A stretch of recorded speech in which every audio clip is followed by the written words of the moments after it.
जय श्री राम। दिव्य वाणी के इस पावन मंच पर आप सभी का हार्दिक स्वागत है। आइए आगे की कथा प्रारंभ करते हैं। यदि वह प्रतिदिन भोजन करता तब तो संपूर्ण विश्व शीघ्र ही चौपट हो जाता। कौन? कुंभकर्ण।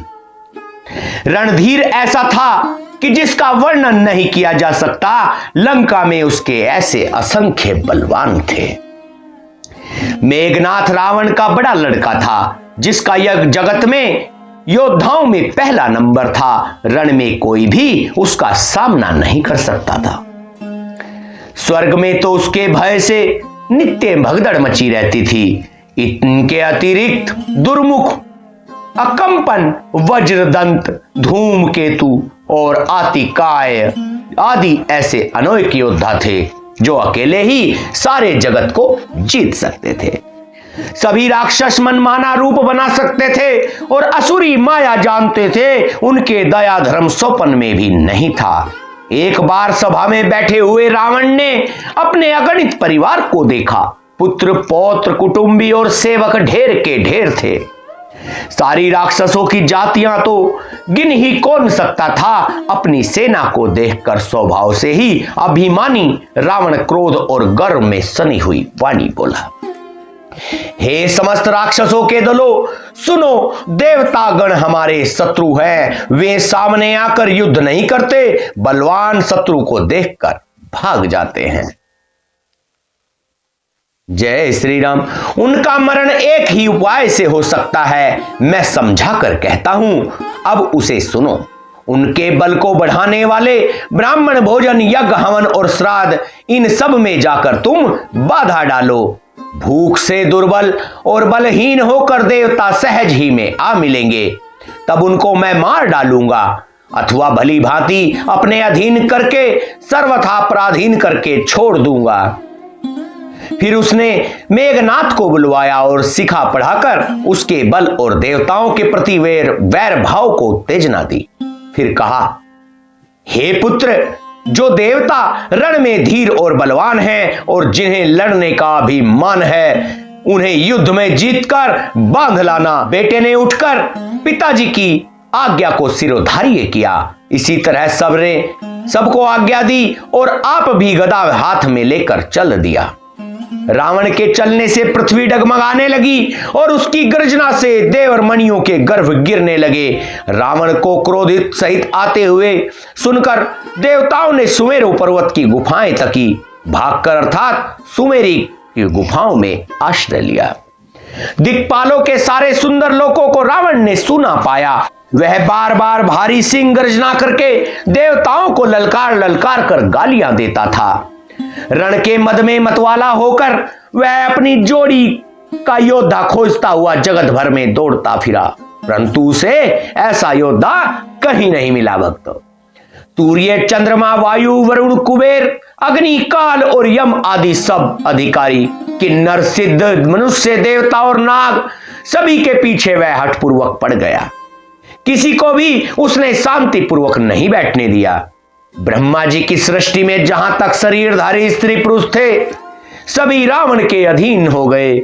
डर के मारे सभी उसकी आज्ञा का पालन करते थे और नित्य आकर नम्रता पूर्वक उसके चरणों में सिर नवाते थे।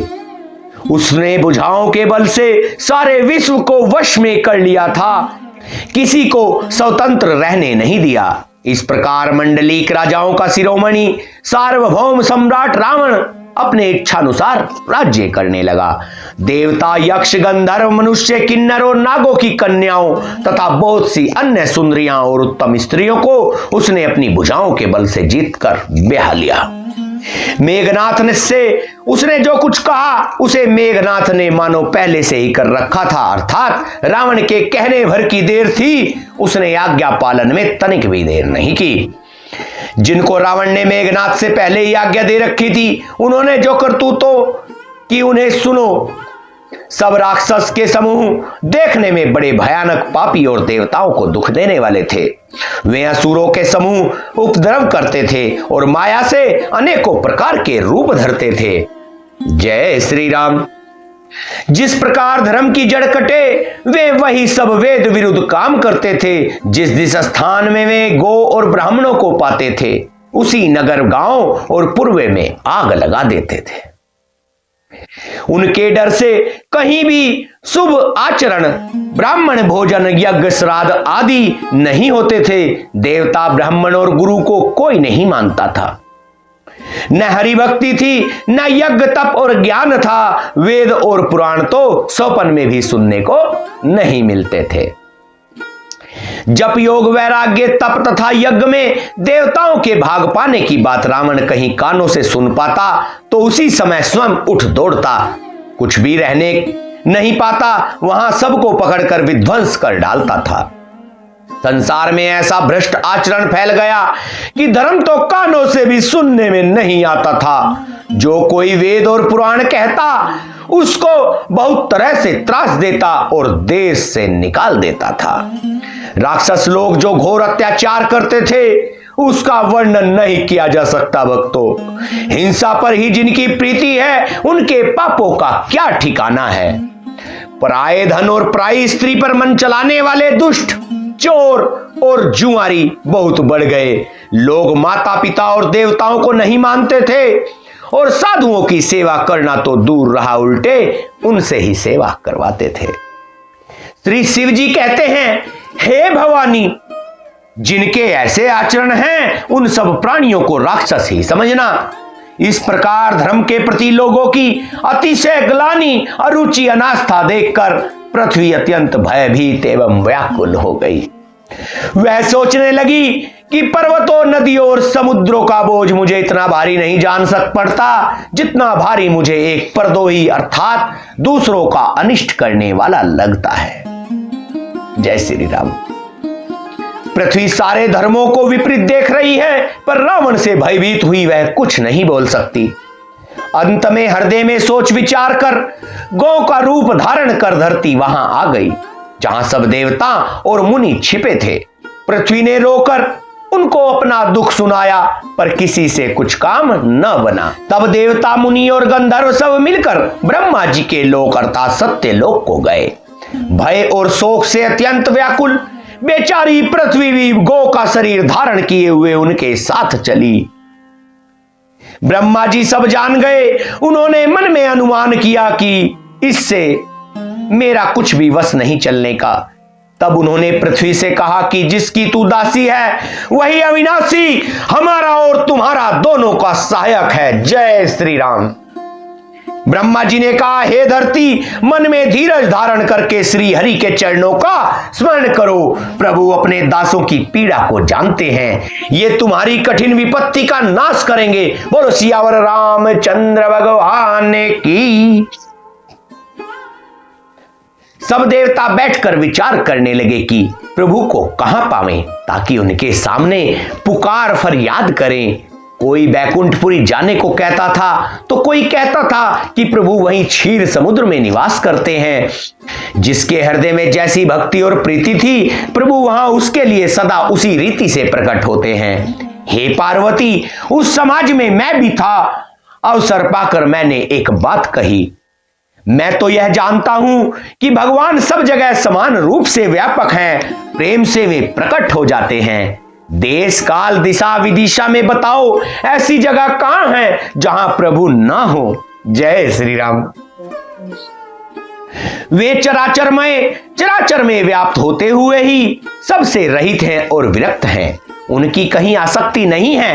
वे प्रेम से प्रकट होते हैं, जैसे अग्नि अव्यक्त रूप से सर्वत्र व्याप्त है, परंतु जहां उसके लिए अग्निमंथन आदि साधन किए जाते हैं, वहां वह प्रकट हो जाती है। इसी प्रकार सर्वत्र व्याप्त भगवान भी प्रेम से प्रकट होते हैं। मेरी बात सबको प्रिय लगी। ब्रह्मा जी ने साधु साधु कहकर बड़ाई की। जय श्री राम।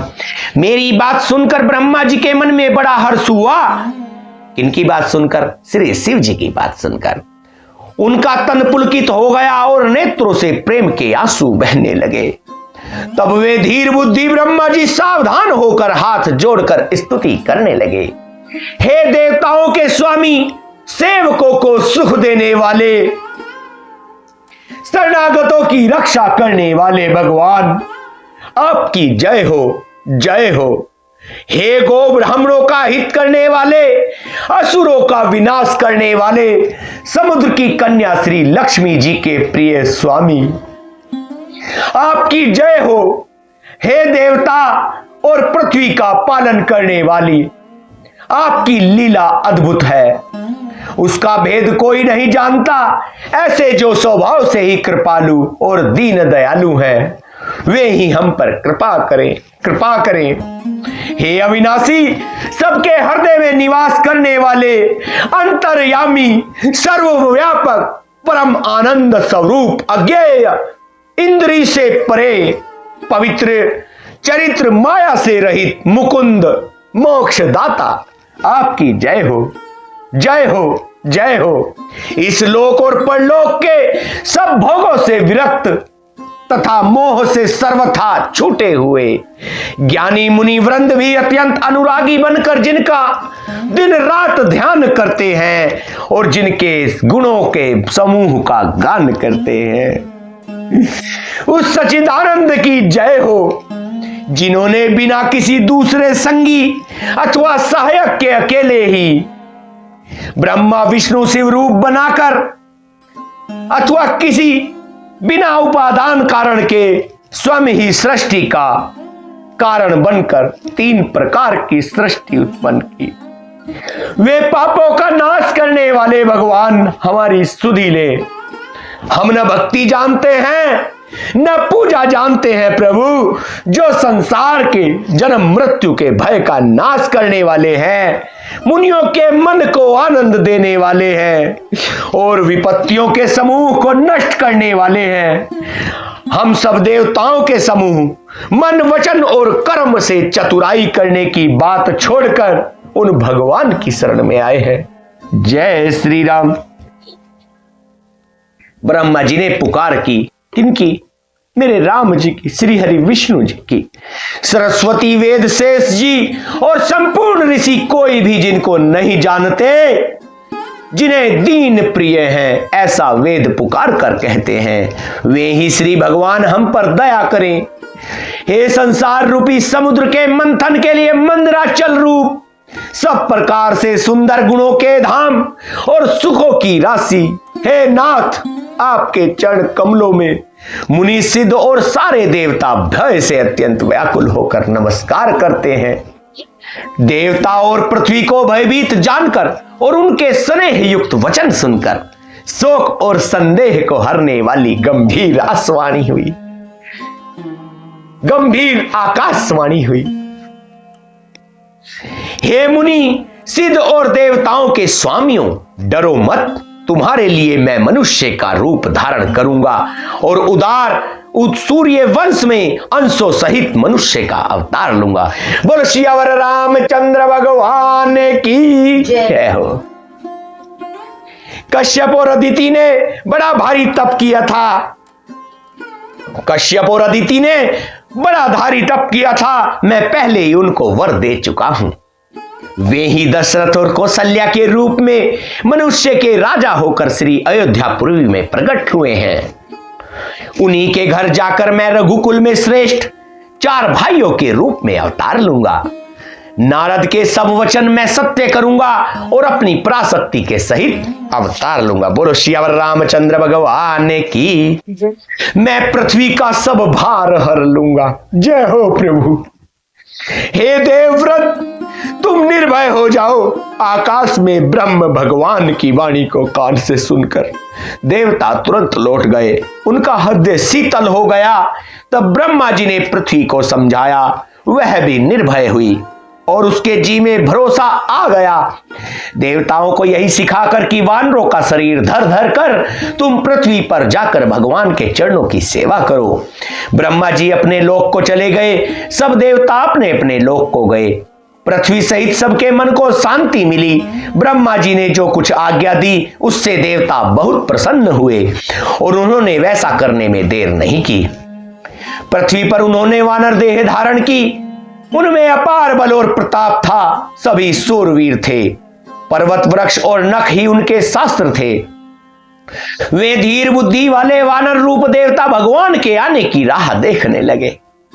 वे वानर पर्वतों और जंगलों में जहां तहां अपनी अपनी सुंदर सेना बनाकर भरपूर छा गए। यह सब सुंदर चरित्र मैंने कहा, अब वह चरित्र सुनो जिसे बीच में ही छोड़ दिया था। अवधपुरी में रघुकुल शिरोमणि दशरथ नाम के राजा हुए, जिनका नाम वेदों में विख्यात है। वे धर्म धुरंधर, गुणों के भंडार और ज्ञानी थे। उनके हृदय में सांग धनुष धारण करने वाले भगवान की भक्ति थी और उनकी बुद्धि भी उन्हीं में लगी रहती थी। उनकी कौशल्या आदि प्रिय रानियां सभी पवित्र आचरण वाली थी, बड़ी विनीत और पति के अनुकूल चलने वाली थी और श्री हरि के चरणों में उनका दृढ़ प्रेम था। जय श्री राम। एक बार राजा के मन में बड़ी ग्लानि हुई कि मेरे पुत्र नहीं हैं। राजा तुरंत ही गुरु के घर गए और चरणों में प्रणाम कर बहुत विनय की राजा ने अपना सारा दुख गुरु जी को सुनाया। गुरु वशिष्ठ ने उन्हें बहुत प्रकार से समझाया और कहा, धीरज धरो, तुम्हारे 4 पुत्र होंगे जो तीनों लोकों में प्रसिद्ध और भक्तों के भय को हरने वाले होंगे। जय श्री राम। वशिष्ठ जी ने श्रृंगी ऋषि को बुलवाया और उनसे शुभ कुपुत्र कामेष्टि यज्ञ कराया। मुनि के भक्ति सहित आहुतियां देने पर अग्निदेव हाथ में चरु अर्थात खीर लिए प्रकट हुए और दशरथ से बोले, वशिष्ठ ने हृदय में जो कुछ विचारा था तुम्हारा वह सब काम सिद्ध हो गया। हे राजन, अब तुम जाकर इस पात्र को जिसको जैसा उचित हो वैसा भाग बनाकर बांट दो। जय श्री राम। उसके बाद अग्निदेव सारी सभा को समझाकर अंतर्धान हो गए। राजा परमानंद में मग्न हो गए, उनके हृदय में हर्ष समाता न था। उसी समय राजा ने अपनी प्यारी पत्नियों को बुलवाया। कौशल्या आदि सब रानियां वहां चली आई। राजा ने पायस का आधा भाग कौशल्या को दिया और शेष आधे के 2 भाग किए। वह उनमें से 1 भाग राजा ने केकई को दिया। शेष जो बचा रहा फिर उसके 2 भाग हुए और राजा ने उनको कौशल्या और केकई के हाथ पर रखकर अर्थात उनकी अनुमति लेकर और इस प्रकार उनका मन पसंद करके सुमित्रा को दिया। इस प्रकार सब स्त्रियां गर्भवती हुई। वे हृदय में बड़ी हर्षित हुई, उन्हें बड़ा सुख मिला। जिस दिन से हरि लीला से ही गर्भ में आए, सब लोगों में सुख और संपत्ति छा गई। शोभाशील और तेज की खान बनी हुई सब रानियां महल में सुशोभित हुई।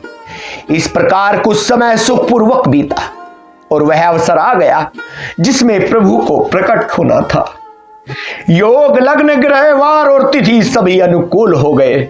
जड़ और चेतन सब हर्ष से भर गए, क्योंकि श्री राम जी का जन्म सुख का मूल है। पवित्र चैत्र का महीना था, 9वीं तिथि थी, शुक्ल पक्ष और भगवान का प्रिय अभिजीत मुहूर्त था।